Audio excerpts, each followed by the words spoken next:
My name is Einor Sawyer. I'm on the ortho faculty here, orthopedic surgery, and I run the skeletal health service in my clinical role. I run the UC Space Health program in another role, part of my research. And then I play a role in Innovation Ventures. I've started the Innovator Enrichment Program with my colleague Nate Prorock and some other team members from Innovation Ventures, specifically focusing on identifying, inspiring, and investing in frontline innovators at UCSF. Whether you're a clinical innovator, clinician innovator, a research innovator, scientist innovator, educator innovator, we want to support you. And we want to make innovation not just something that you do secretly off to the side, but that you're well supported and even celebrated for doing. So that's part of our mission here. I'm going to give a quick overview on a little bit about this.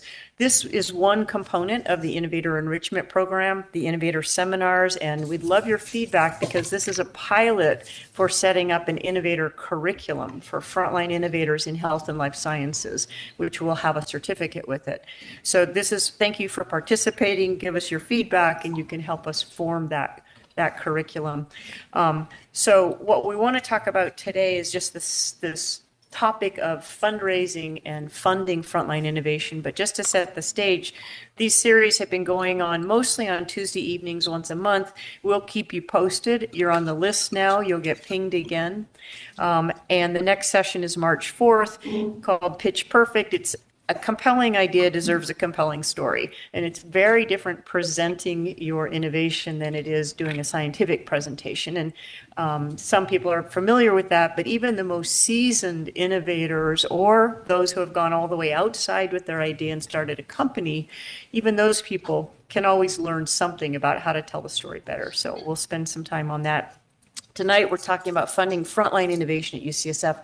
Many of you see talks about investment and investors and how to raise money outside and all those nuances. That's exciting, and we're very fortunate to have an investor with us tonight, Ed Dua, who's going to give us more insights on that piece. But while the project's still in-house, you actually don't qualify for investment money. So we want to know, how do you fund your work while you're in-house to legitimize it and to fuel the engine of it and to help you build a team, et cetera. So that's what we'll be talking about tonight. This is just the outline, the agenda, and we'll skip through that. But I want to start by saying that we really have institutional level commitment for innovation at UCSF. It's not just something that we tag on to the side of a bus and, for our marketing purposes. The institutional level, our leaders, including Catherine Lucy, really feel like it's one of UCSF's top priorities to inspire, identify, and invest in our frontline innovators. You're the ones translating these novel ideas into beneficial impact at scale in health and life sciences. So this is what we really want to do. If you're working on something right now, and I ask you if you're an innovator, and you say, well, no, I'm really a researcher. And then I want to know, well, are you doing some novel research? Otherwise, why are you doing it if it's not new? And if it's novel, is it potentially impactful? And if it is impactful, do you imagine it could be scalable? And those are the kinds of thought processes that shift you from thinking that you're a researcher to maybe a scientist innovator or a research innovator, or your idea really should, if it's working well, should reach more people.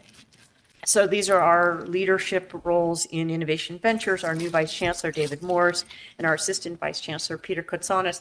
Everyone I show you here in Innovation Ventures is very accessible, and I want you to really make use of our website. I'll show you some QR codes later. But basically what we're trying to do is help you get your idea from idea to impact. And that's what I mentioned earlier in the other sentence. And it goes through several stages. And we work with a lot of different sectors. So therapeutics, diagnostics, device, digital health, and computational tools now is a much expanding field. But trying to move them all the way out to a stage where they could be licensed. But along the way, there are many things that need to be considered. And first of all, an evidence-based understanding of the problem. Is it a novel solution? What's the due diligence? What makes your solution distinct from others? And have you disclosed it and protected your ideas, et cetera? We're not talking about all those things tonight. We've had several sessions on each of those, but we can answer questions on those things. The idea tonight is to say, all right, if it's before it's licensed out of the university, how can I support it? Because I hear all these exciting numbers from VCs and investors in the investment community, but I'm not eligible for that. So how can I get my work all the way to that place?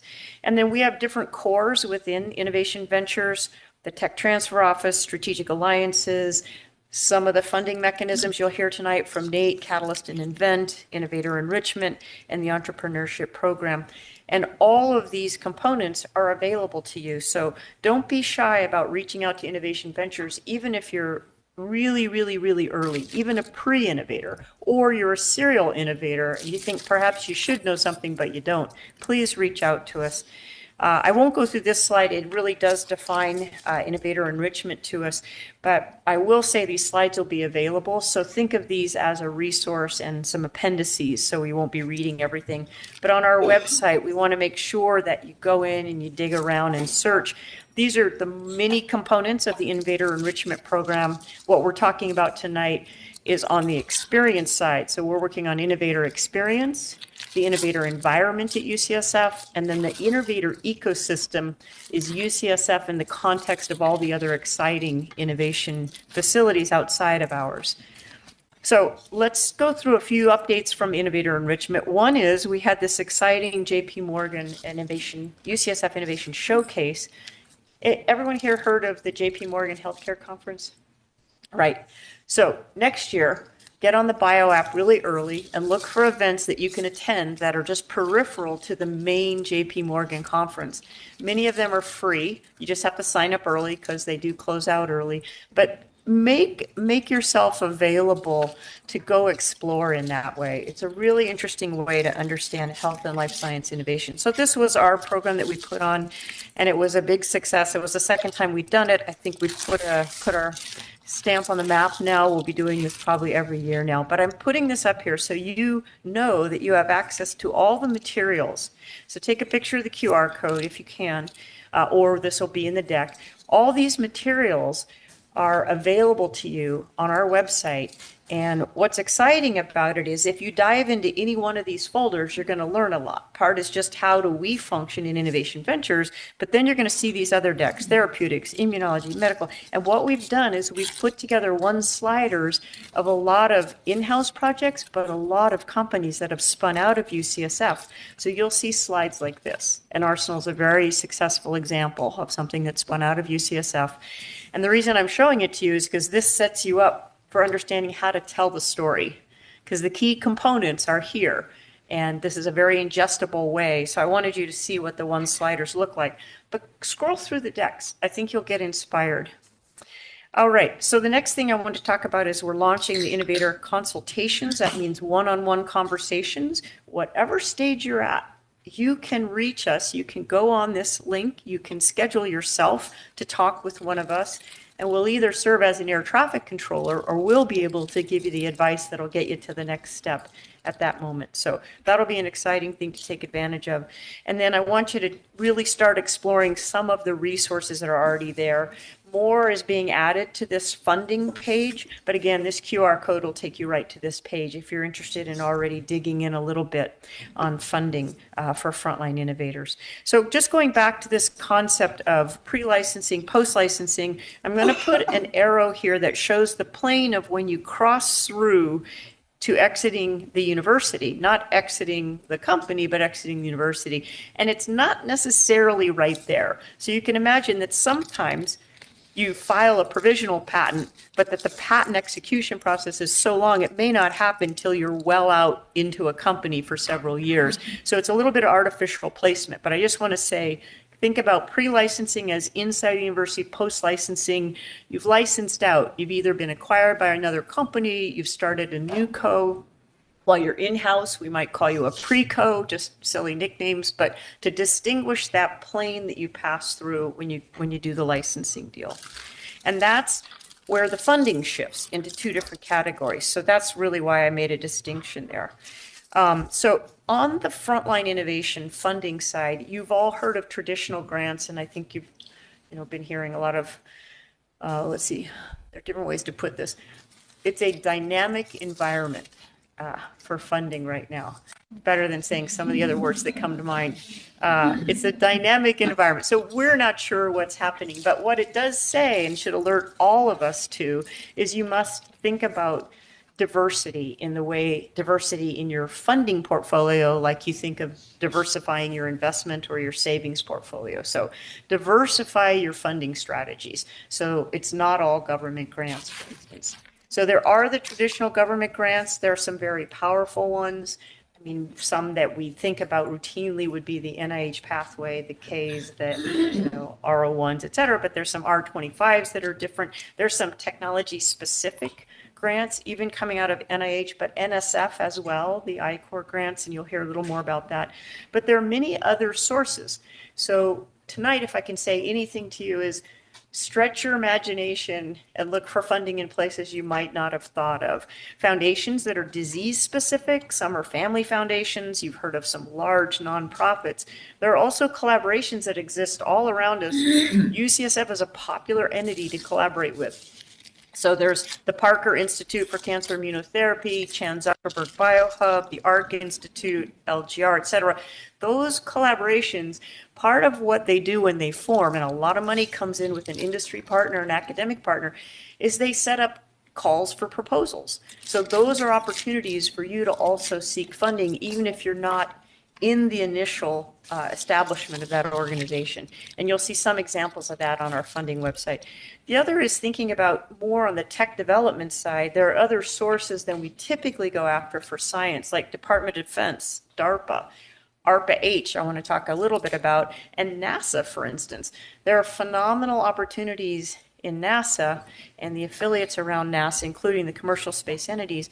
And think about the ISS as a really unique laboratory. It is a national laboratory, but I do space research because it's really a forcing function or an edge case for distributed healthcare.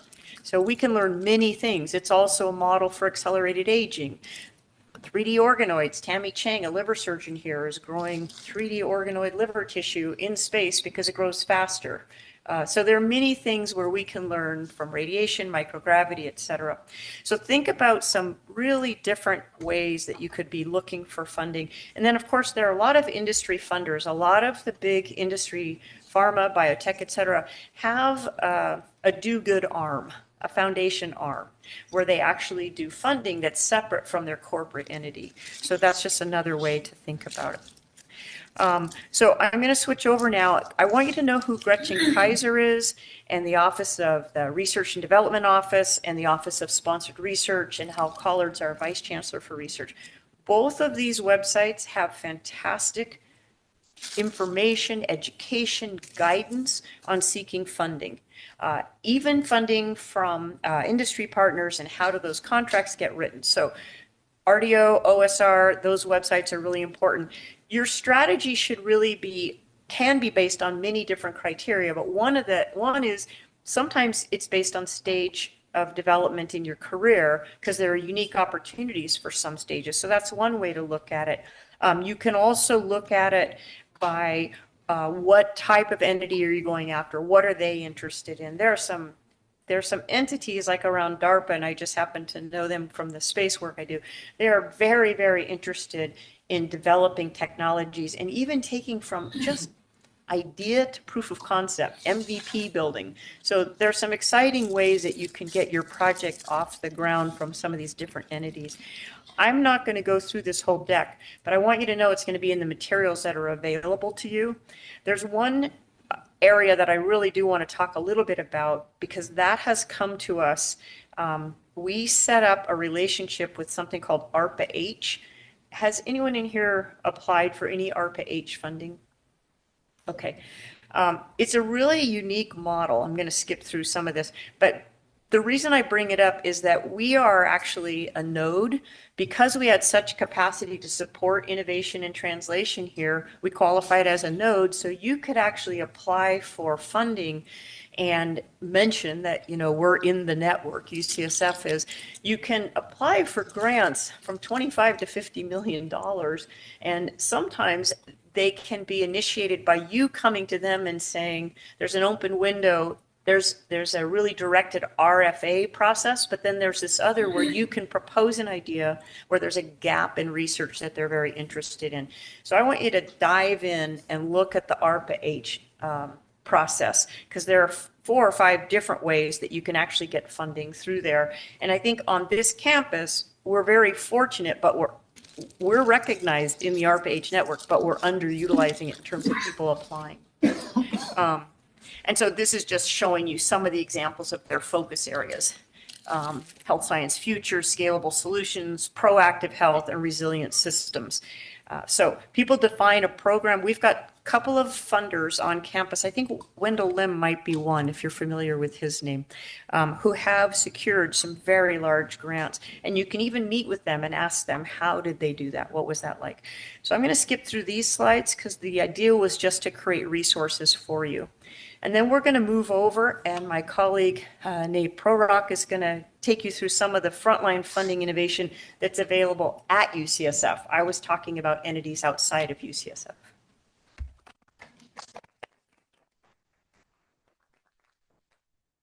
Great, thanks, Einar. My name is Nate Prorock. I'm the Senior Program Manager with the Catalyst Program, and I'm more than happy to answer any questions you guys have today. You'll get my email for if there's anything you'd like to know more about some of these funding entities at UCSF. And so one of the ones I'd love to talk about is the Catalyst Program, and the flagship of the Catalyst Program are Catalyst Awards.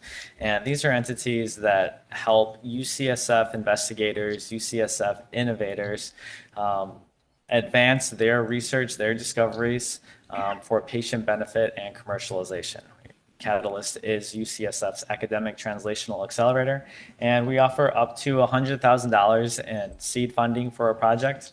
But much more than the funding, oftentimes people come to Catalyst thinking, oh, I need funding for my research, for my project, or what I think is going to be a future company.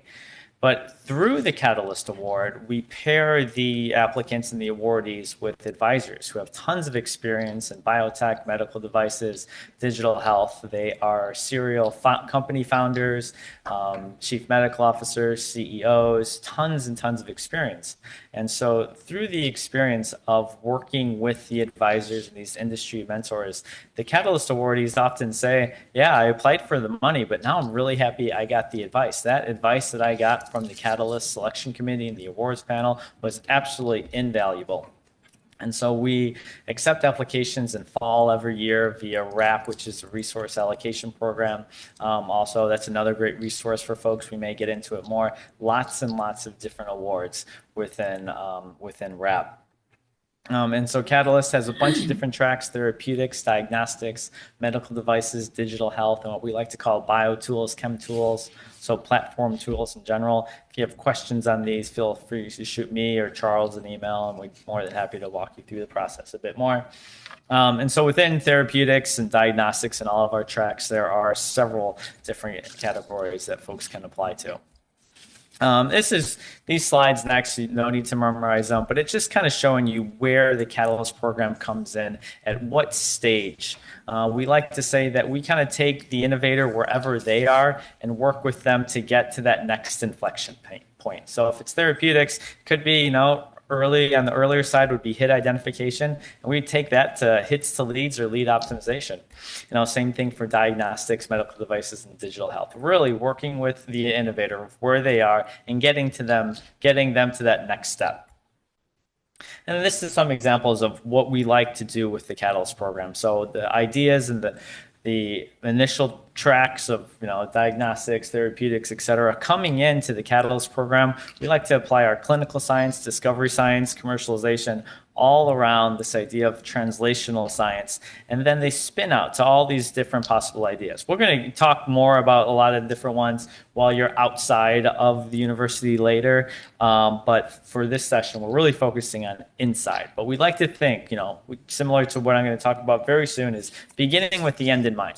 So when you have your idea, are you thinking that soon it's going to be a company or it's going to be licensed out? Some of these things that you're thinking about now really help you much further along. So it's always good to be thinking about these questions earlier than later. This is just a very brief slide on the process of Catalyst. So when you apply, you get advisor review, you get a bunch of feedback there. If you're lucky enough to be a finalist, you get even more insight and feedback from the selection committee. And then this year we had 19 awardees, which is really exciting because it's the most that Catalyst has ever had. So we're really excited to work with these awardees onto those next steps, those next inflection points. And one of the big ways that we do that is by helping them create a target product profile. So we pair them with interns across UCSF, UC Berkeley, and other areas in the region, other universities in the region, and they work on this target product profile. So if you could think of a package insert on a drug or medical device, it's all these different content that doesn't always get all the way to the end of the final product. But again, these are things that are very important to think about, whether it's your different target indications, the size of the market, et cetera, et cetera. So really trying to give some business spin and some business innovation to these really, really brilliant scientists, which you all are. Just wanted to show some of the awardees from the past few years. This one right here, Claire Cleland, it's a CRISPR gene therapy for neurodegenerative diseases. This has become a startup company, Ciznor, C-I-Z-N-O-R, and they just got a QB3 award, so that's really exciting. Project here from last year that I like to talk about is Reese Knight. It's a wearable intraocular pressure monitor. Also, really cool medical device. It's going to have a lot of great impact. And then this is the list of the 2025 awardees. So these are the ones that are just starting up, meeting with the advisors for some of their, the translational insight. And so Steve Alschuler, Lonnie Wu, and Kathy Lohman, they're doing this really cool project that's called Beyond Genetics. It's a digital health platform for ALS and a bunch of other complex diseases. So since Catalyst started in 2010, there's been 313 awardees. We funded $12 million, which has resulted in $771 million of follow-on funding. So it's a pretty good return on investment for the innovators to come to the Catalyst program, be paired with these advisors, and the advisors really help them figure out what's next. And oftentimes you need funding to figure out what's next. So Catalyst is a big part of that in their translational acceleration. Here's some examples of a bunch of different companies that have been spun out of Catalyst, resulting in 64 patents as well. This slide here, again, very brief, just some of the criteria that we like the applicants to think about when they're applying to Catalyst. I talked about the TPP already. This is great information for folks to have. Again, beginning with the end in mind to really help guide the research and development decisions along the way. And now I'm going to talk about the Invent Fund, also known as the Innovation Ventures Philanthropy Fund. And this is a step just beyond Catalyst. So if you think back to some of the slides I was showing of where Catalyst helps researchers, leads optimization, for example, Invent Fund will come and pick up usually a little after that. So projects that are a little further along the translational pathway.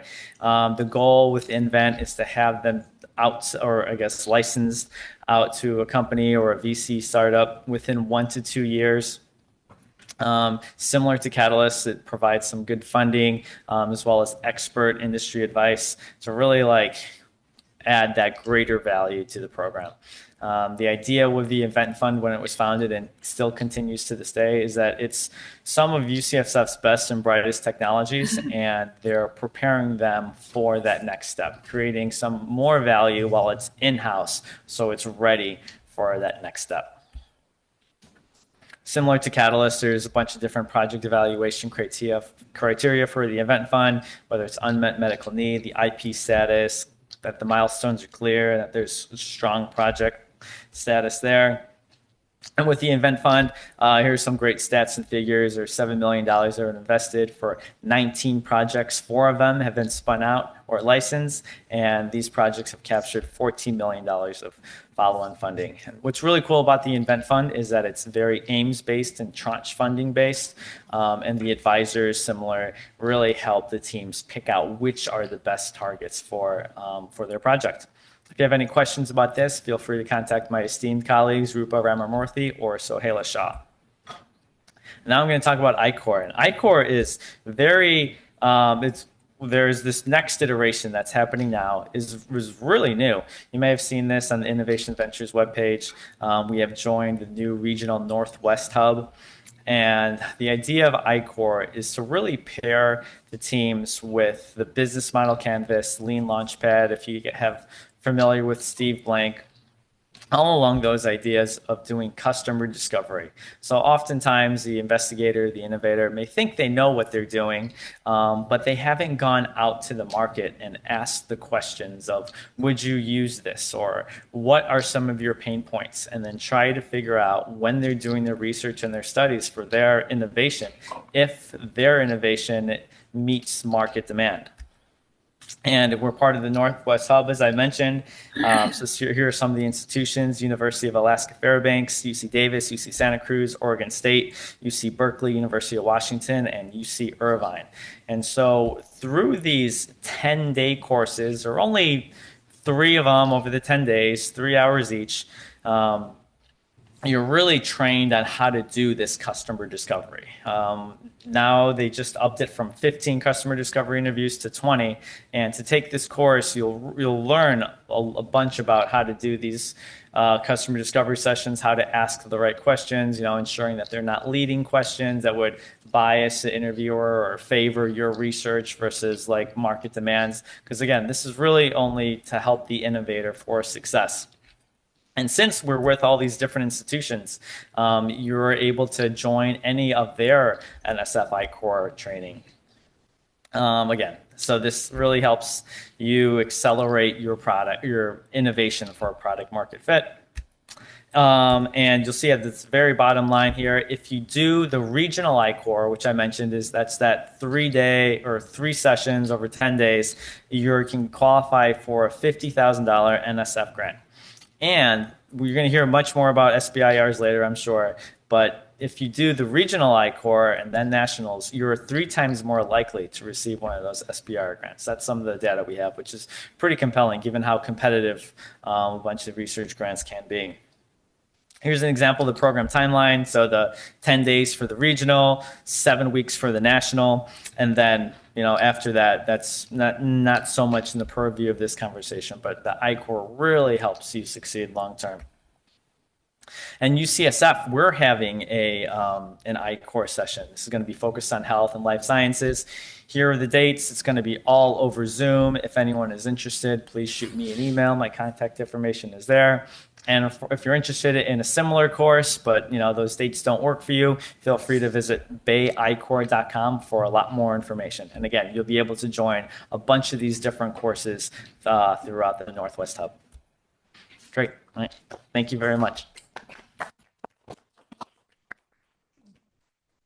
Thank you, Nate. The I-Core Regional is really exciting because the I-Core National, just to back up, we had the first health and life sciences I-Core lean program here with Stephen Blank as a demonstration, but it used to be mostly companies would go into I-Core. This regional program is really for projects that are still in-house. So inside of academia. So it really opens up the opportunities and gets you started on the customer discovery process much, much earlier. So it's very exciting. I wanted to make 2 announcements going back. The RAP grants, which has, if you've not seen the RAP website, please look, all kinds of funding opportunities under one process. And the deadline, I think, is March 3rd or March 4th. It's open right now, so it's a good time to look at that. There was one other I wanted to mention. So we're also, of course, part of the UC system, and UCOP has innovation awards and funding opportunities. And there's something they have right now that's, again, the deadline's March 3rd, but you should look up UC Tech. There's a great newsletter by Laurel Skirko, and if you look this up, there's a UC Health Tech Award, or UC Tech Award, excuse me. So all campuses compete, and there are 5 or 6 different categories, and it's not associated with money, but fantastic visibility, and that's been very pivotal for some of our innovations, and you can see the prior year's innovations. So again, UC Tech, and the newsletter and Laurel Skirko. And if you need contact information, please let me know. I'm happy to put it. And I'll add that slide to this deck that we're going to post later for you. All right, now we're going to cross through the plane of the university and consider yourself now, imagine in the world of being a post-licensed entity. It could be that you got acquired, or that you moved into a co-development model with another company, or you started a new co. But regardless, now all of a sudden the funding opportunities are different. And so we're going to get a primer on that, not jumping too far ahead because we know where you're sitting, but we're also going to then loop back and say, well, what should you be thinking about now in your chairs as frontline innovators that would help ensure your success for external funding downstream when when you're in the post-license world. We're really honored to have Ed Dua with us today. He's an investor and is a managing partner in, I think, in your own firm, and I'll let you explain that. Sure. And I want to point out that my colleague Marlene Grennan, Dr. Grennan, who's vascular surgeon, but also a frontline innovator and also has worked out in the startup world, is now embedded with us in Innovation Ventures as one of our advisors and helps with company formation from UCSF. She also helped put the materials together tonight. She's available to you for any consultation, but she had to take care of a sick child at home tonight. So Ed is pinch hitting on the remarks, and then we'll move into a panel after that. Thanks, Ed.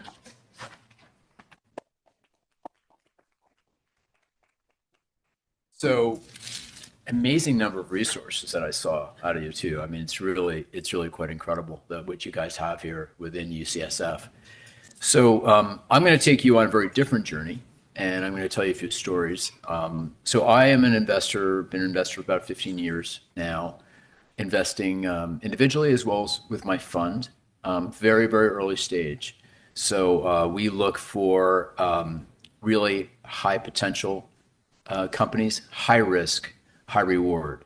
So I would call that pre-seed and seed. Could I jump to that? I'm going to sit on.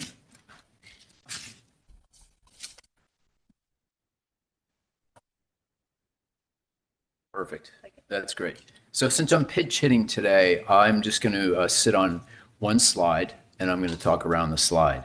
So I've invested in about 150 companies, early stage, pre-seed and seed. And what does that mean? That means that if you look at this chart here, usually you'll start a company and you'll be, in many cases, well, you'll be receiving some dollars from the university, which it's great that you guys are in this environment. A lot of people don't have that environment when they're doing a startup.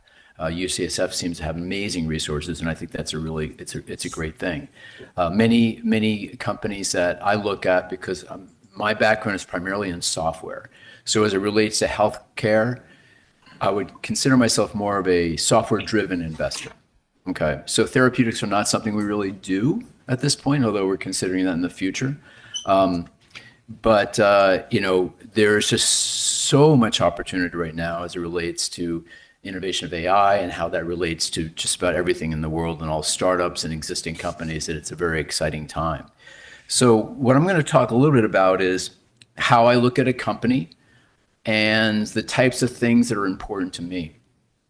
So when I look at many companies, and I look at from many different sources. It could be some from UCSF. It could be from accelerators. A lot of it comes from my personal contacts that I've made over the past 20, 30 years. And so there's no shortage of companies. And I've looked at so many companies, thousands of companies, that they kind of fit into patterns. And the question is, what's the most important thing to me? When I'm looking at a company that's starting out, maybe they have an idea, maybe don't have any revenues yet. Maybe they have a piece of software that's not quite completed, but they have this great idea. So number one thing I look at are the people, because it's hard. It's really hard to be an entrepreneur. And in many cases, one of the things I will talk about is if you're a sole founder, it's even harder. Having a partner when you're starting a company is highly recommended, because you have these ups and you have these downs, and you have a lot of them. And a partner, even with the good thing is you can have a skill set which is different. Let's say you're developing a device, and you don't know much about. You know a lot about the hardware, but you don't know much about the software. So if your partner's into software and you understand hardware, it's a great marriage. Okay, but also just every day and the ups and downs, whether it's funding partners, whether it's my device is not working, my manufacturing's problem, my tooling is off, whatever that may be, it's really good to have a partner. So if that makes sense, and it doesn't always make sense, I highly recommend it. Investors really look for that. Many investors will not even look at a company unless there is two founders. So a very, very important thing. So I'm going to talk a little bit about what I look for, and I'll take an example of. We'll really look at, say, a device company, okay? And let's say there's some IP you've developed within UCSF. It is, the IP you might have a provisional patent, but it's very important, obviously, to get that license taken care of. One of the things I've seen, which is a real issue, is it takes a really long time, usually to get that deal done with a university. I've looked at many companies where they're saying, well, we're really close to getting this contract done with the university. And for myself, unless that's done, I really can't invest. A year can go by and they'll come back and they go, do you want to invest now? I'm like, it's taking you a year now to get this licensing. So really understanding that it takes a long time to do that is a very important thing. So you want to make sure you really think ahead in terms of looking at the licensing and making sure you're getting that done. Trying to raise funding without having that licensing deal is probably 10 times as hard. Okay. So let's see. So let's talk a little bit about funding. So let's say you receive a few grants. That's great. I'll give you an example of a company that we've invested in. It's called NeuroAge. And NeuroAge does an Alzheimer's test. So they have a very unique Alzheimer's test, and what they're doing is basically measuring brain age as compared to your actual age. And they do an MRI, they do blood tests, and they do some cognitive tests. What they're doing is they're building a database of data from the various patients that are taking their tests, and then from there they're going to develop therapeutics. So I saw this company in an accelerator. An accelerator is, there's many different ways of receiving early stage money. One of the ways that people use a lot is called an accelerator. And what accelerator is a bunch of companies who are starting up will go to an accelerator, and it's usually a bunch of individuals that have some cash and they're willing to help the company for a fairly sizable chunk of equity up front. So this company went through an accelerator, which I was part of. I looked at it. I really liked the founder. She was dynamic, hardworking, and I knew that she would just figure it out because it's not a straight line in your startup. So she actually has made a few pivots along the way, but she is determined. So I know she's going to do something.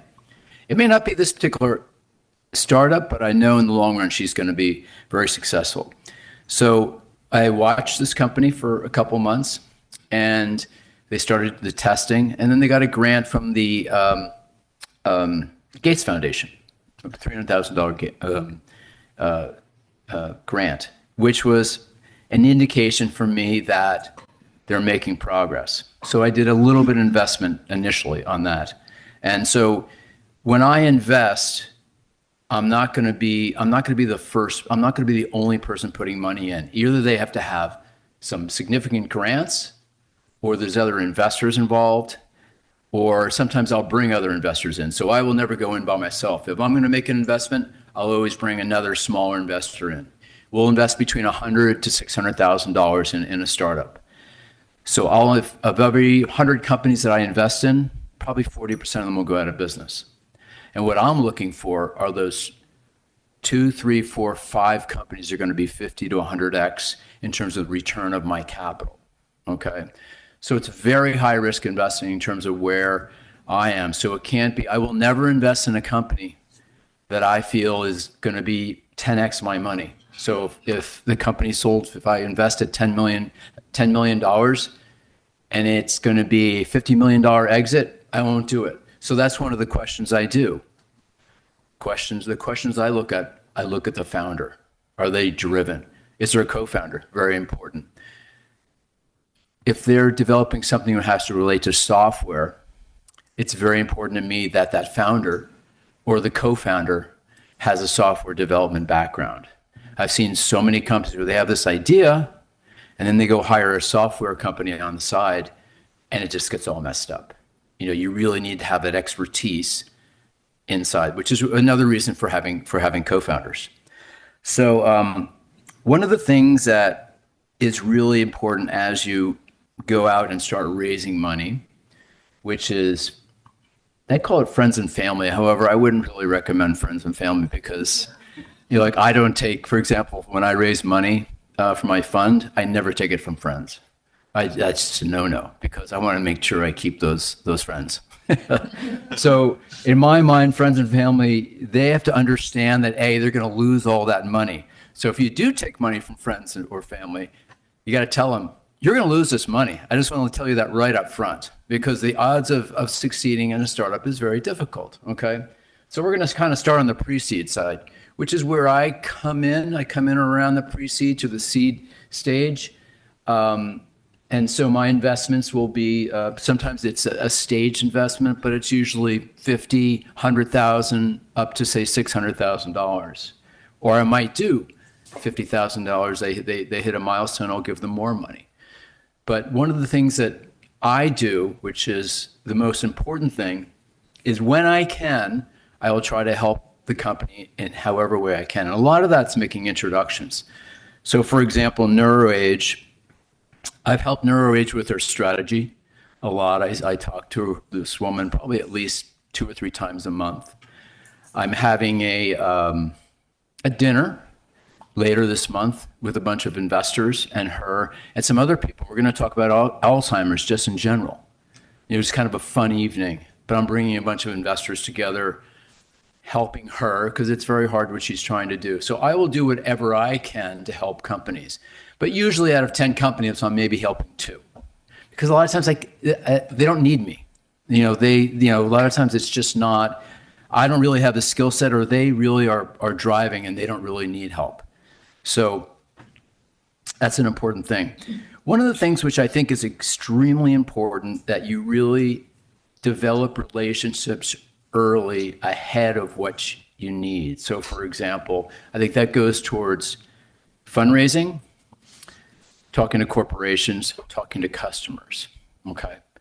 So if you're going to raise money, like a lot of times a company will maybe raise some pre-seed or seed money from a few angel investors. They'll raise $200,000 or $300,000. But then they have to raise money down the road. We're assuming that they have to raise money down the road. Let's say you're doing therapeutics. Therapeutics, you have to raise a lot of money. You should be talking to those investors 1 to 2 years ahead of time and developing those relationships so they know what you're doing. Hey, I'm developing this Alzheimer's drug. I'm not looking for funding right now, but I want to just tell you what I'm doing. And if it's okay with you, I'd like to send you updates every once in a while and let you know how I'm doing. They're on your team now. That's really important. You want them to be rooting for you so that when you do need money, it's not like you're talking to them for the first time. It's now, and this goes across a lot of different things, whether it's, even software development, maybe you need help finding employees. I mean, HR is one thing you need to spend a lot of time in terms of looking employees. Do it ahead of time. Don't do it when you actually need someone. You should be always doing that ahead of time. That's one of the things I always say to my startups. How much time are you spending on HR? Well, we don't need anybody right now. Well, what are you going to need in a year from now? You need to start looking and understanding exactly what you need. So a lot of it is, really looking ahead. Customers. Okay, I'm developing this device. Well, you need to start talking to the customers ahead of time, a year or 2. You got to think out a year or 2 ahead of time. So that's probably, the most important thing that I would say is in terms of advice I would give to you. Fundraising.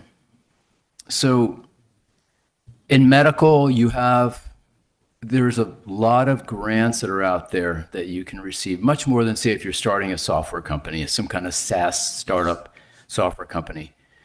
And that's a really good thing because I find in medical companies, especially in therapeutics, the dilution is really bad. And what I mean by dilution is as you raise money through the life of your company, you want to keep as much of that stock as you possibly can. Where you're going to lose the most stock is in the early days of the startup when there's a lot of uncertainties, right? It's always riskier early, and then as you start developing things and your product is finished or you get the first version of your product, and then you start getting better and better, you start getting customers, you start getting more customers, then you can raise what we call the valuation of your company. Okay, the valuation means that if you start your company and you really don't have the product, and let's say you're gonna have what we call a pre-money valuation of $5 million. And what that means is if you have, say, a pre-money valuation and you raise 2.5 million, that means you've lost half your company. Okay. So what you want to do is you want to get that valuation as high as you can. So when you raise money, you keep as much of that. And what you can, if you can, in the initial phases, because your valuation is going to be low, if you take in money, you're going to lose a big chunk of that company. You want to try to put that off as much as you possibly can. Grants, okay? Sweat equity, meaning people are working maybe for low salaries, but a bunch of equity. There's all different ways of doing it.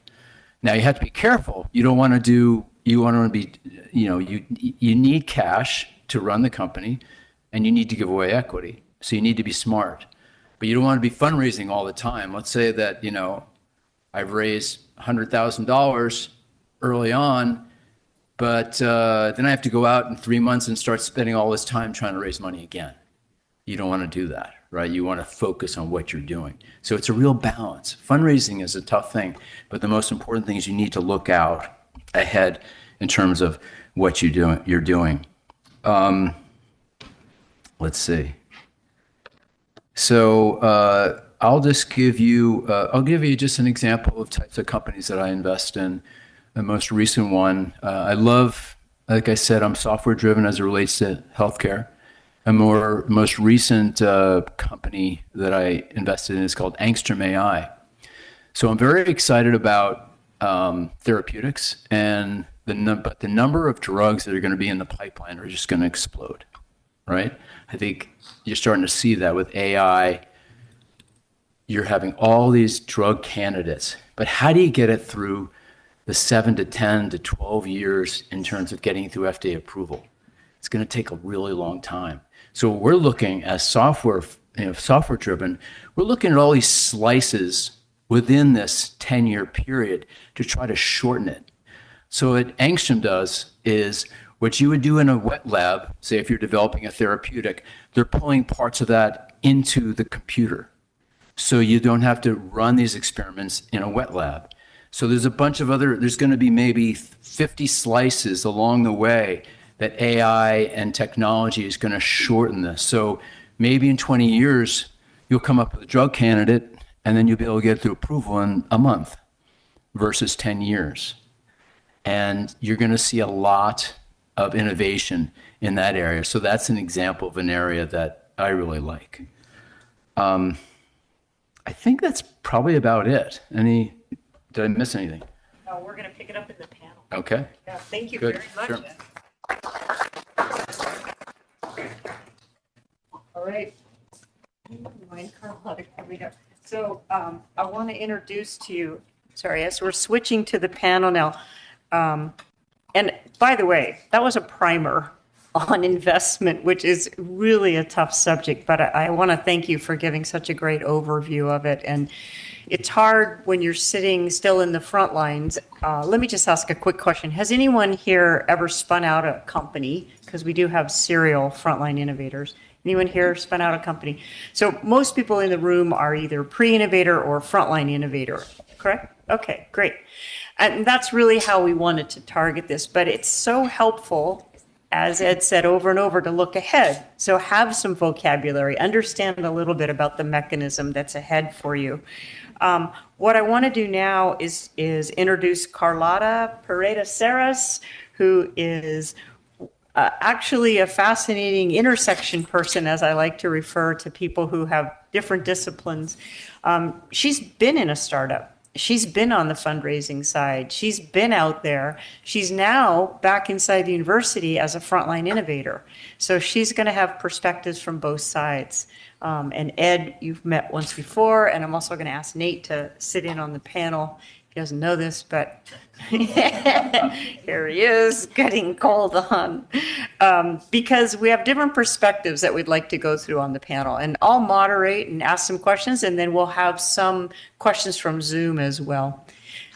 Would you feel better just sitting over there with the Zoom situation? Sure. Yeah, I can do Okay, okay. So, but Nate, I do want you to speak up because you've been working on the in-house funding side of things for quite a while. So I'm going to start, first of all, Carlotta, could you just give an introduction? What kind of startup were you with and what field are you working in right now in-house as a frontline innovator? Sure, yeah. So the startup I worked on was a platform company. So they spun out a drug discovery platform that focused on Huntington's disease phenotype. So the idea is that we were able to detect whether a drug was reversing the disease phenotype into healthy. Very much an early stage startup. So it was spun out of academia as a platform, but without a drug candidate at that point. And I'm happy to talk more about that as well, and I can go into more details. But what I'm working on now is, in a way, similar, which I'm still very passionate about neurodegenerative diseases, but more at the target identification point, which is very related because now I'm starting before the drug is also before the drug is identified as well. And do you have a mic? Oh, no. Maybe I will get closer. Yeah. Okay, So I can sure. just So trying to share back and forth. There we go. Great, thank you. So I did ask Carlotta to think about, when she was out there trying to be on, on the fundraising side of things. Now she's come back in as a frontline innovator. What types of things, just as a quick example, starting the conversation, when you were out there fundraising, were you thinking, geez, if we just would have done more of this in-house, like perhaps build more evidence? I'm just giving an example. Yeah, absolutely. I think just to give you more background, so as I mentioned, the company was spun out with the platform. So imagine we just have, we publish a paper, we see this great phenotype in vitro, and now the company decides, okay, we have to scale this platform and do drug discovery on it. And that's what was the beginning of the company, is to first automate the cell culture, the imaging, the analysis. So there's still a lot of upfront work to be done to even do the drug discovery. I think as soon as we started the company, we realized, we started talking to investors. We started going to events and really just trying to figure out what they were looking for. And very, very much the feedback we got all around was that they wanted to see a drug, a candidate. And that was fairly advanced and fairly validated because it's for a couple of reasons. One is you're de-risking the investment, obviously, because it's not, you're more along the drug discovery pipeline. But the other reason is you're able to validate the platform. From a scientist perspective, we thought, oh, we have this amazing platform and we can discover as many drugs as you possibly we could want because we're starting from that biological standpoint. But from the investor perspective, they wanted to see that you could get a drug in the first place from this platform. And I think that was a very important realization. And also, this is all work that could have been done in academia. So actually, in our case, the company was spun out with a CIRM grant, which is the California Institute of Regenerative Medicine. It was a fairly large grant of almost $2 million that funded us for 3 years. And it didn't have to be done at a company level. If anything, it could have definitely been done in academia and kept the costs a lot lower. Yeah. Great, thank you. I do want to point out the comment about grants again, and Ed made the same point. It's not delusional. You don't have to split the pie any more directions. The other thing it does is it sets a track record. So when we talk about grants, we're talking about building that track record while you're still in the university. And you have a lot of support in the university for being successful at grant writing. So take advantage of that, because that lays down a track record that not only saves you from dividing the pie so much later, but it also lays down a track record of success. And Ed mentioned that too. Oh, they got that grant. Well, somebody in a peer-reviewed position thinks this is really worthwhile. So it lays a track record in that way as well. Ed, did you want to follow up with any comments from hearing this story? I'm curious about your thoughts around platforms and actually demonstrating on a specific disease topic or something like that, because platforms for a while were very, very a popular idea. Everyone wanted to be the platform, however, but we're finding now that it really helps to have some demonstration. I mean, it's really important. I mean, I'll just tell a story which is kind of outside of healthcare. I actually, right before this meeting, I met with an individual who I talked to close to a year ago, and he's working with a company that is developing an options trading platform for your day-to-day stockbrokers. Okay, he's just talking about like how great it is, and it's been a year now, and he doesn't have a customer. He doesn't have a customer we're down the road with this customer. But are they paying for it? Well, not yet. So I think that it kind of like you want, and the customer would be the drug that you're coming up with, and that's really a clincher, I think, and even just getting a candidate, that's, where are you with the candidate, and what data do you have behind that candidate, right? So, but I'll kind of look at that as a customer per se, right? So having that, you're de-risking, right? And so as long as you can de-risk, and your point of the $2 million came from, was that a grant? Did you say? Okay.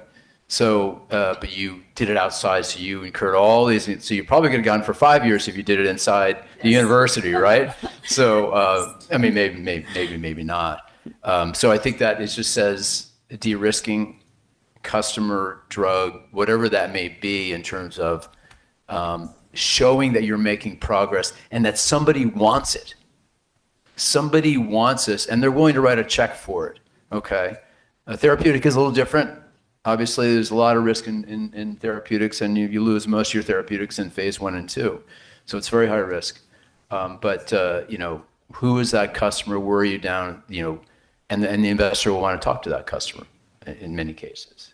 So. Can I ask a follow-up question? Actually, I'd love to ask you, because my experience has been that software-oriented investors have a different affinity to risk than biotech investors, or might have a different criteria. And I'm curious to hear. Lower risk or higher risk? I mean, I think I have the impression that software investors are a little more open to out there ideas, or ideas that are totally different, whereas potentially biotech investors are more rooted on sort of biological concepts that are well known and are very well validated. Yeah. So I think it falls into categories in terms of, usually an investor will look, well, I like therapeutics, or I like devices, or I like software generated stuff, and I look at therapeutics as very difficult. But a lot of this is the experience I've had investing in therapeutics. It takes, you think you lose a lot of these companies at stage 1 and stage 2. I've been very fortunate to have very successful investments. I've had 6 IPOs from seed stage. But I'll give you an example of where it doesn't go right in terms of therapeutics. And it kind of like, oh my gosh, now do I really want to invest in more therapeutic companies? It was a company called BioAge, which is one of the first, I'm not sure if you're familiar with BioAge, it's one of the first longevity drugs out there. And I invested at a low valuation of $6 million 7 years ago. And BioAge went, Goldman Sachs took them out public in September. Yay, that's great. And then 2 months later, they realized that the number one candidate is creating liver issues. So the stock plummeted by 75% before my, what you call, lockup period. So I got all the way to the IPO, and am I gonna make money? Not much. So, it's risky. It's risky. So software is, I think in many cases, it's easier, well, at least for me, it's easier to understand, and therapeutics are very complicated. But with technology now, it's so exciting. It's really exciting. I'm going to ask Nate to join the panel here because it's another perspective on the funding. And a lot of Catalyst projects, as he mentioned, have spun out into companies. And Nate, I'm just wondering if you can think of any inflection points that you can give as an example where a team made a real pivot or a real advancement through their Catalyst experience that took them on forward. Yeah, absolutely. And this kind of touches a lot on what I spoke about before with iCore, where oftentimes you think you have this really good idea and there's a lot there, but you haven't really gotten that idea out yet. Maybe it's been in the lab this entire time. So once, and this happens so often with Catalyst, where after they get their Catalyst awards and they start the iCore process, they'll go and they'll start doing some customer discovery. And a lot of the assumptions that they had made in their lab and in their product so far wasn't exactly what customers were going to use. It's not what customers needed. It wasn't the problem that customers needed to be solved. We hear this oftentimes when the applications are being reviewed, saying like, oh, this is a fun idea, but it's a hammer looking for a nail. And if in that analogy we hear all the time. And so, Ed, I wanted to connect with you really quickly on this because you also mentioned the importance of keeping the customers engaged. You're a few years away from, it's still in-house, still in the university, and you're wanting to keep these customers engaged. You did iCore, you did a bunch of these customer discovery interviews. How does one keep them engaged? Is it a newsletter? Is it an email? Is it a holiday party? I'm curious how one continues to do this while it's still in the university. The answer to that is yes, right? I mean, it's however you can, every investor or every customer is going to be different, right? And so you have to find, as I raise money for my fund, every investor that I go to is very different, how they want to see, how they want to, do they want to look at a deck or do they want to talk about, the Warriors? Right? So it really depends. So it could be an email and see how they respond. Or it could be, newsletters are really great. I mean, if you're, as an investor, I love companies that send updates, say quarterly. Okay. I think quarterly is a really good time period.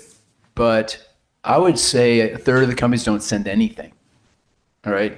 Oh, but then they send an email when they need money. Right? So with the customer, I mean, sometimes you'll talk to them and maybe some of them, you're talking to 10 of them, maybe some of them lose interest and then, that's just the way it is. It's hard. Rejection, a lot of rejection. Get used to it, right? You'll have to get hardened and say, that's fine. That makes me even tougher. I'm going to listen to what they had to say, but they are just one data point. And that's a really hard thing. Is like, some named investor says, well, what you're doing is all wrong, okay? And you need to really be careful about listening to, you need to be smart and you need to really, go with your gut in terms of what's right and wrong. So, lunches, however that may be over a period of time. And sometimes, you'll find people that really like what you're doing or they like you. And that's really important too. It's like every person is different in terms of how you'd handle it. I think we have time for a few questions from the audience, and we didn't see any on Zoom yet, so I hope we don't miss any on Zoom. But I'd like to open it up to the audience here in the room. We've got nearly a full room. Anybody have questions? We have some very different perspectives up here. Yeah, go ahead. Now, I understand the microphones around the room are on, so we'll just do a quick check on Zoom to make sure they can hear you, but just speak up. Okay. Hopefully you guys on Zoom can hear me, but let us know if you can. Or yeah, if you can. So I was wondering if you could tell us or teach us about how quickly you all go through the funding phases for Series A, B, and C. I've heard in the past that normally people approach a series of VC firms very quickly. And I guess related to that, I mean, first of all, why is that? And I guess related to that is, say there's a very successful startup and there's a variety of VCs who are willing to invest. Do you guys have advice on which VCs to take money from? Is it mostly expertise within that firm, or is it also based on like personal relationships, or what are the things that you all consider? Some startups never take a penny. And then, I think in therapeutics, obviously, that's probably not going to happen. That's probably extremely rare unless you have a couple $100 million in your pocket to start. But as it relates to who do you want to take money from, you need to be careful. You need to do your due diligence. It's just not, it's too easy to bring in investors and not do your due diligence on them. What's their reputation in the marketplace? They could be extremely difficult. Also, in terms of when you do negotiate, in terms of how pressured they are in terms of the terms that they give in the equity deal. So, and I think a lot of it is, do you feel like you can work with this person? Okay. Also, you need to be very careful about board members. I always tell my early stage startups, don't put a board together. And because get advisors, and advisors can turn into board members once you get to know them. But I've had situations where I've had nightmare board members and you can't get rid of them. Okay. And all they want to do is just suck you dry and just make as much money as they possibly can. So you have to understand and talk to people about who these investors are. And even in the early stages, even if it's angel investors, I've been in situations where investors think their investment is guaranteed. Okay, if you're going to a really early stage technology company, you need to tell them, you got to expect to lose this money. And it's like I said with the friends and family, you need to continue to say that. When you get to an investor, they know that, right, a VC. So the due diligence is both ways. I'll leave it at that. I want to make a point as we're talking here is that it's really important whether it's money you're taking while you're inside the university or once you've licensed out, there's a trade-off. There's always going to be a trade-off. So be very aware, like you're talking about due diligence on the investor, but due diligence on what you're trading. What are you giving up? And even when we write grants, sometimes we get so caught up in trying to get the grant that we've created some diversions for ourselves. We've written in some aims that are like, off ramps, like we're only doing it to try to get the grant. So make sure you think about what are the trade-offs? What are you giving up for the funding that you're getting? And that's true whether it's money you're trying to raise while you're inside the university or outside the university. So that's part of that due diligence, I think. If I could just add to that, if you're getting a grant and that grant takes you on this path, which is so far off what you're trying to do, is that worth it? To your point, you need to really figure that out. And there are times also where the investment, if it's an outside entity, the investor is setting up milestones and they may not be aligned with the evidence-based pathway that will get you to where you need to go. So those things are really tricky. Yeah, I'll just add, or I want to highlight something that Ed said earlier in his talk as well, which is this idea that you should definitely get to know the investors, and start early. In our case, we were starting pretty early, and you can start to build those relationships and see how much they align with how much their vision aligns with your vision for the company, and that they'll be there for you when your data doesn't look good, or, you want to pivot into a different indication. Have someone that will, get you through that, and stick with you through that as well. So I think that you will figure that out by starting to talk to them early. I want to give a caveat to that. if we're talking about frontline innovators, make sure before you go out and start having a lot of conversations with investors that you've thought through a few things. Come to the come to our office first, because first of all, we have to make sure that your ideas are protected. The other is sometimes you go too early and you speak to investors and they're unimpressed and they can't shake that first vision of you. So sometimes you want to make sure you're more patient about that. I mean, it's easy to say talk to investors really early, but at the stage where you're still inside the university, I would say use the guidance of the Innovation Ventures office. That's what we're there for. And we'll help you get set up for conversations that could be more successful, but also that would protect your ideas. Outside is a whole other concept. But yes, Nate. Yeah, absolutely. I want to, strongly second what Ina just said. Once the invention disclosure has been submitted through the Innovation Ventures website, you'll be assigned a business development manager. And then that person will really help connect you with some of the best resources. They'll be like, hey, apply to Catalyst. The funding is, the deadline's in 2 months. Make sure you get your application in. And they'll kind of track you along the way. It's like, wow, you had a very successful Catalyst Award. Now it's time to apply for Invent. I was like, oh, don't forget I-Corps. And finding all sorts of other opportunities, whether it's a CERM grant or other, nonprofit family foundation grants. They are going to be your best advocate while you're still within the university.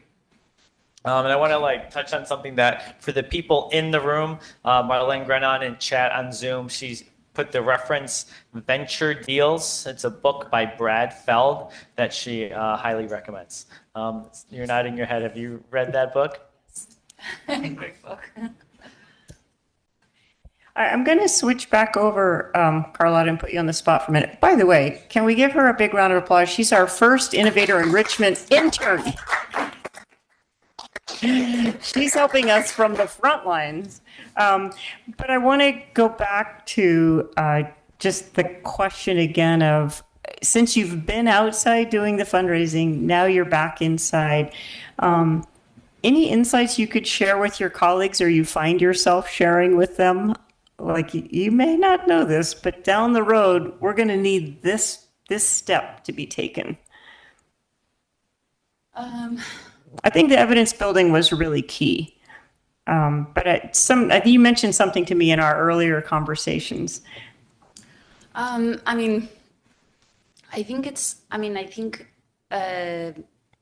think it was, well, I don't know if there's something specific you had in mind, but I definitely think it's very important to think about when to make the jump. And it can be very hard to know exactly when to do it.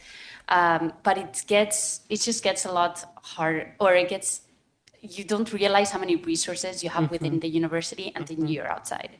So to give you some examples, we actually worked very close to here. We were based out of NBC Biolabs, which is a fantastic space. You can rent very, very small amounts of real estate. So anything from half a shelf of a -20 freezer you can rent, and then you can expand from there. So it's very helpful at an early stage. But you realize all these things accumulate very quickly. Or another example, actually, we ended up coming to UCSF to use some equipment at UCSF. So it was kind of interesting. We almost left academia to go back to academia and use that equipment. And the prices are very, very different. So I would say think ahead about what is it going to cost? What is it going to look like a year from now? If you're at a startup, what are those things that you have to pay for that, that you might not have to pay for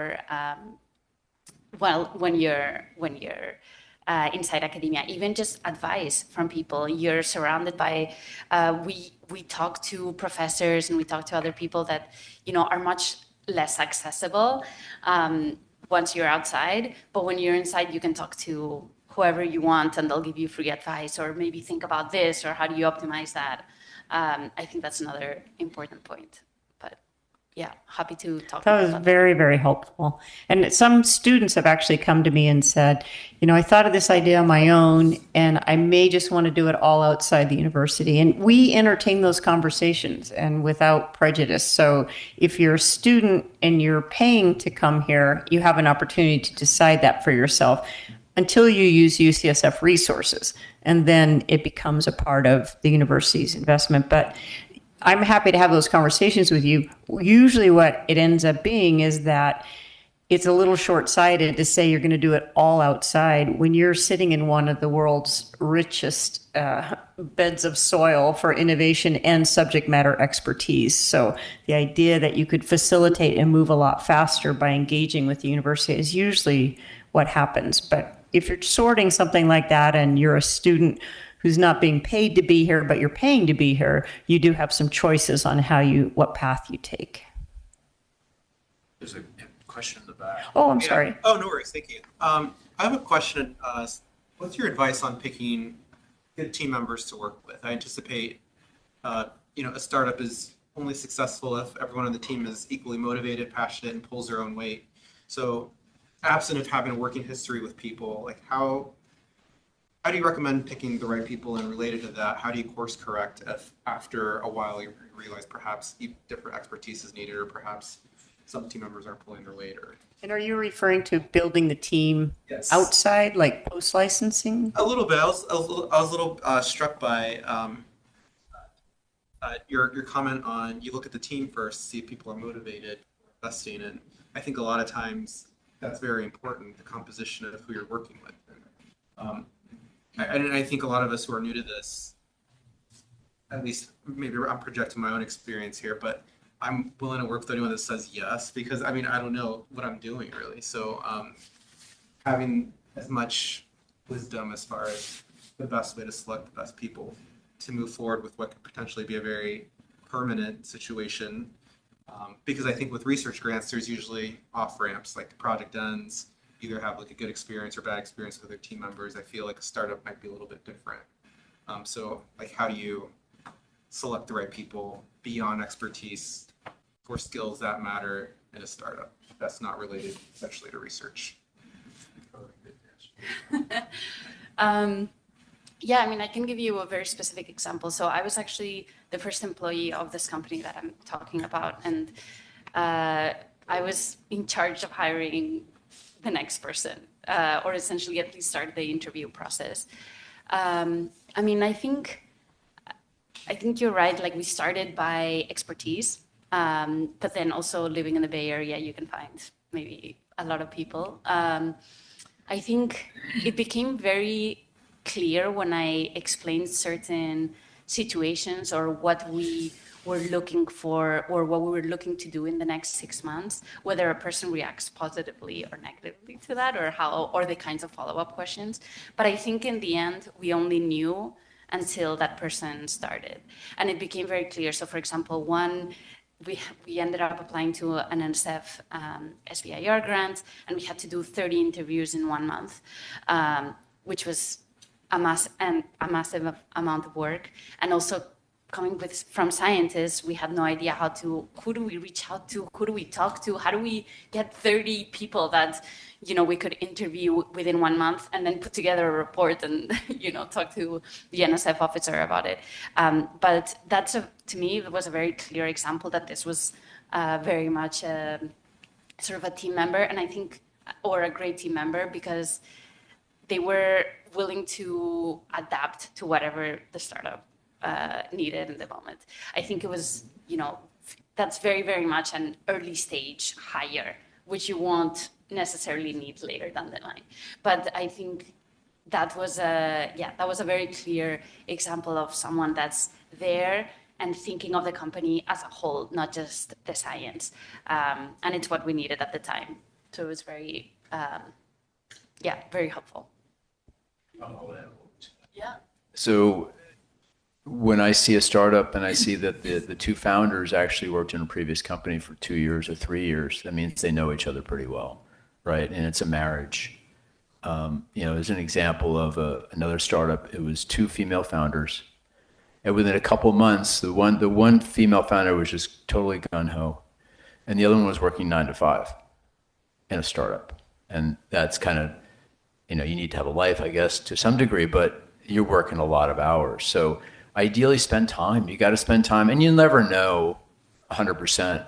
But I think the more time you spend with somebody, working on and working through things, and just understanding if your personalities mesh, and you know what your skill set is, right? Is there a good complement, and figuring out where the holes are as well. I think those points are really great. I think one of the other things to think about is know yourself. Not everyone is going to be an entrepreneur. Not everyone. A lot of people want to try it, but not everyone will be really good at the business side or the personnel management or the fundraising side. And it's a lot of what you do when you leave here. You started as a scientist, perhaps, or a surgeon or whatever. So try to get to know yourself. We often try to help people figure out, you know, are they a serial innovator, or are they an entrepreneur, or do they want to try? And sometimes people stay out and sometimes come back. So getting to know yourself in that equation. I think the other thing that is not a problem with innovations coming out of the university is oftentimes the domain expert. This is why you have an advantage as frontline innovators. You truly understand the problems, and your solution should be somewhat evidence-based, or you build evidence for it along the way. And a lot of things built on the outside of academia, they don't have those advantages. And sometimes it'll be a tech team, but they've left out the fact that they don't have a frontline clinician or someone who really understands what problem they're solving. So you have an advantage here because you've really got the domain expertise, and you just have to sort out what role do you want to play in it.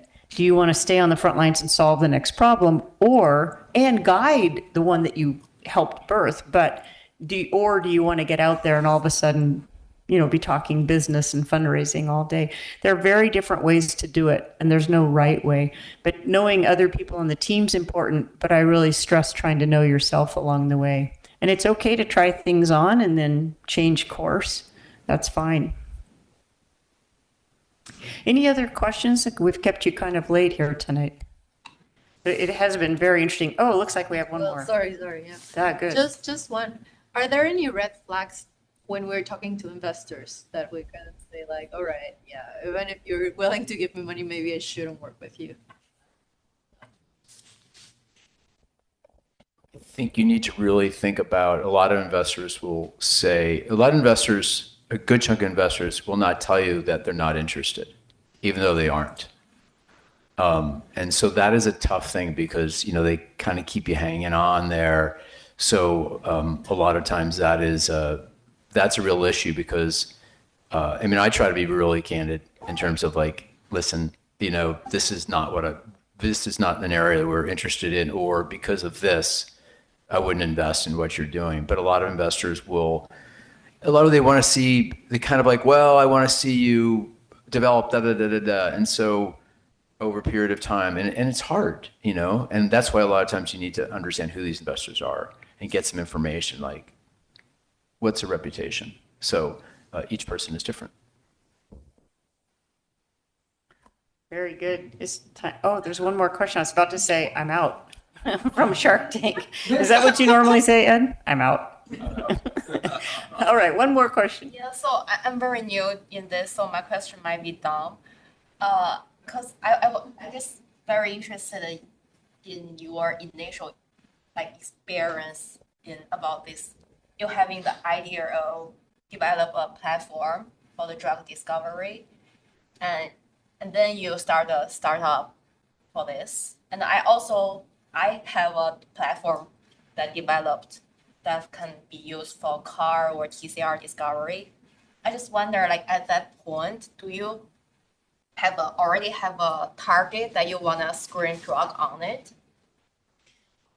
No, No. that's how early it was. Uh-huh. Yeah, because this was a phenotypic platform. Uh-huh. So it was an imaging-based platform. So the idea was it was an organoid platform. So we were looking at the organization of cells within an organoid and how they changed. And there was a very clear phenotype between the disease and healthy. So it was very, very early. Just to, I guess you will get this. It will be at the 6-well plate scale, and we really needed to get at least to 96-well plate to be able to screen at large scale. And large scale, it's probably more like medium throughput, what we ended up doing instead of high throughput. But Then yeah. how did you convince investor to invest? Yeah, I mean, I guess this goes back to what I was saying is the company was started from a CERM grant. So it was started with a grant. Oh, I see. Yeah. So we weren't at the stage of taking investors, definitely not. And this is the feedback that we were getting, which was that we needed a candidate, we needed a drug, and we needed to test that drug and test the efficacy in order to really prove that the platform was useful. Yeah. And also, like, I think until the drug gets FDA approved, before that, you won't be able to get profit from it, isn't it? Right. And then how did you get the return on your investment? There will be a profit on it, did you say? It won't be profitable until FDA approve it. Right. So what you're hoping for in a drug, in many cases, that a large company is going to come in and buy you because you've gone through the stage 1 or stage 2, right? And usually smaller companies try to go as far into as they can, and then they sell because going through the human trials is extremely expensive. So a lot of times they would sell, or some companies are able to go public, and especially therapeutics, they can go public before, in stage 2, right? It's still really high risk at that point. So that's another way of making money. Thank you. These are great questions. We have a lot of frontline innovators in here. I can hear it. Make sure that you contact Innovation Ventures. Make sure if you have something to disclose, you put that in. Or if you just have simple questions, you can contact us through the consultation platform, but also the OTMA office, as we've mentioned before. You can just write an email to, I think it's innovation at ucsf.edu. And that email address, you put your question in there, and we have some great people triaging them. So don't be shy about getting some guidance, getting some feedback, because it's available to you. Thank you for your attention tonight, and to those on Zoom, and we'll see you on March 4th. All right, take care.